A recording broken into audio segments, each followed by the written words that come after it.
Welcome to week 9 of the SEC Conference. We're breaking that down for you here. Even though Alabama is in a bye week, we still got 6 SEC games in week 9 of the college football season. I'm Marquis Munson of Tide 102.9, 100.9, the home of Alabama sports. Joined by producer James Hardy. What's going on, James? Doing well. Hey, we're getting close, at least as far as I'm concerned, to high school football playoff time. But it's a bye week for Alabama.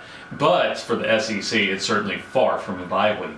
Oh yeah, week 9 have 6 games. Last week we didn't get to break down that many games because there wasn't really nothing to break down because Tennessee absolutely came in Tuscaloosa and dropped a bomb in Tuscaloosa because it was a terrible game there. But now we have 6 SEC games to break down now. We're going to kick it off with the Arkansas Razorbacks and the Ole Miss Rebels. 2 teams vying for position in the SEC, but a little far ahead, I'll say. Well, remember, Ole Miss is not eligible for postseason play, but give them some credit as Matt Lucas kept that team together through almost 2 months of the 2017 season. While who thought that Brett Bielema might actually have the hottest seat, even hotter than Butch Jones in the Southeastern Conference? These are 2 different trending teams as far as the directions that they're going, and for that reason, as far as just the uncertainty at quarterback. In fact, I think both teams have some uncertainty at quarterback coming into this week with backups expected to play. But for the direction that Arkansas is going, Marquis, I like Ole Miss to win this one. I'm actually going to go on the other end, even though Ole Miss is going to be at home this week. I'm going to actually go with Arkansas. I think I've watched the Ole Miss secondary, and they have a terrible secondary. And, you know, since Shea Patterson's not going to be playing in this game, that definitely affects them on the offensive end as well. I think, you know, Arkansas's backup quarterback has gotten the reps now to where he can finally get comfortable in playing in a game, even though he had that terrible game against Alabama.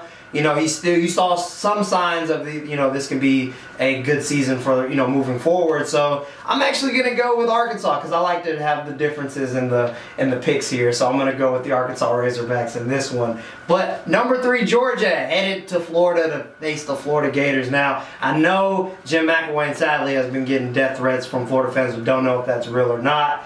But I think he's using this as something to motivate his team, especially when you got a team like the number 3 team in the country and the Georgia Bulldogs coming to Florida. You can talk about trying to motivate your team, and albeit we have seen in similar circumstances for Florida in recent years. Will Muschamp's final Florida-Georgia game, for one, where Florida just literally ran up and down the field on Georgia just a few years ago. But I think once again, as far as the momentum and the direction that these 2 teams are going with what Kirby Smart has done this year in Athens, just with the quarterback situation, the way that defense has been playing all season long, you got to give it to Georgia. And I like Georgia to make a statement in Jacksonville on Saturday. Yeah, this is the battle of the Nick Saban assistant coaches, I guess, because now you have Jim McElwain and you have Kirby. But I'm going to go with Kirby because out of the ones who've coached under Nick Saban, I think he's doing the best job with this team. Offensively, this team is just dynamic. Defensively, this team is good as well. So I'm going to go with Georgia, even though I wanted to disagree with you on certain things so we can have a first take style conversation. But I'm going to go with the Georgia Bulldogs in this one. It's hard to deny that Georgia is the best team in the SEC East, and Alabama being the best team in the SEC West. And I think it's Georgia's season to lose. So I think that Georgia pulls off a victory against Florida and Jim McElwain. The next game, we have Vanderbilt, a team who got blown out by Alabama and since then hasn't really caught their stride. And we have a team who I called in many videos sleeper team, and that is the South Carolina Gamecocks.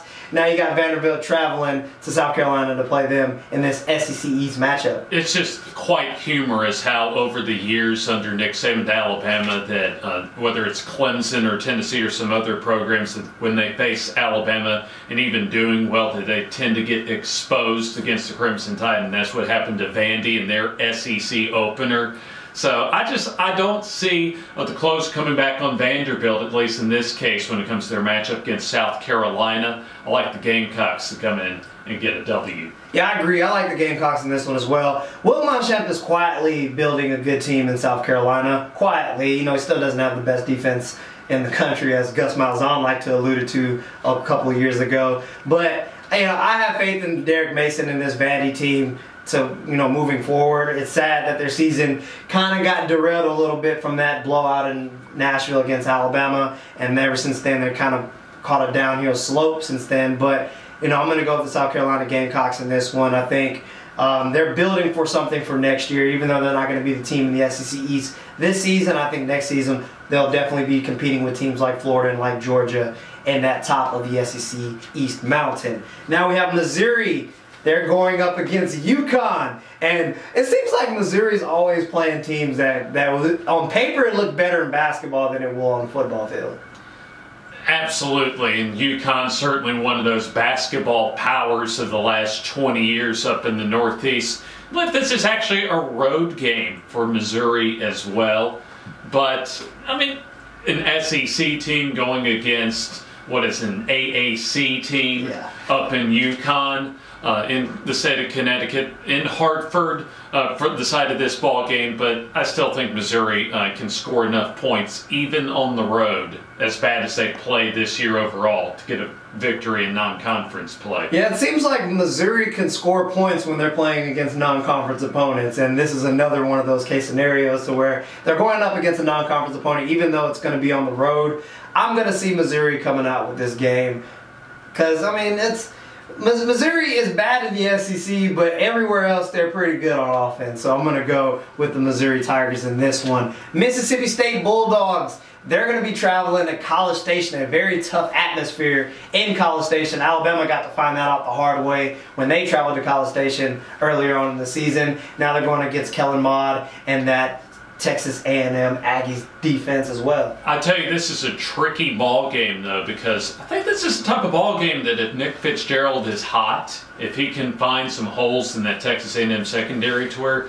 they might have a chance. In fact, earlier this week, Mississippi State, according to Vegas, was the favorite in this ball game. And Vegas is usually not too far off on setting the lines on these type of ball games.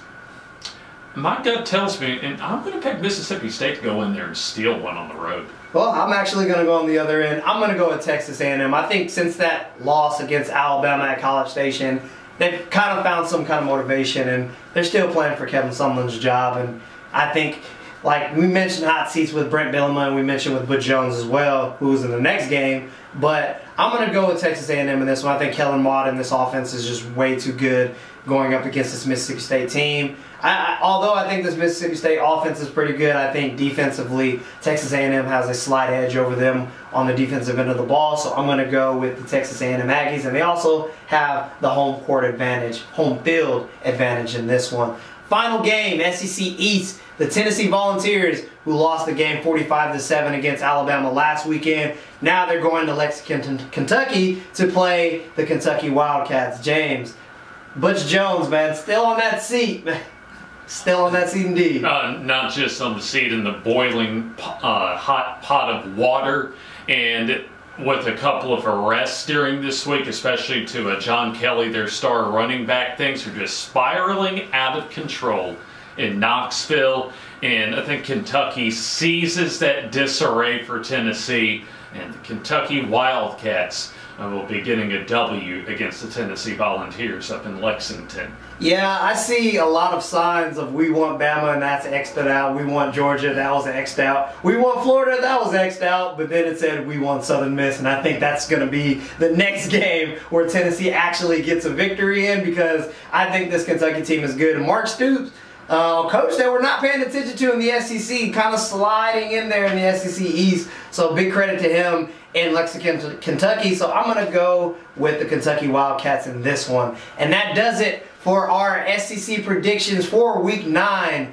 Make sure you tune in to Tide 102.9, 100.9 from 6 a.m. to 6 p.m. for daily Alabama coverage. And make sure you also download that Tide 102.9 app in the Apple Store and also in Google Play.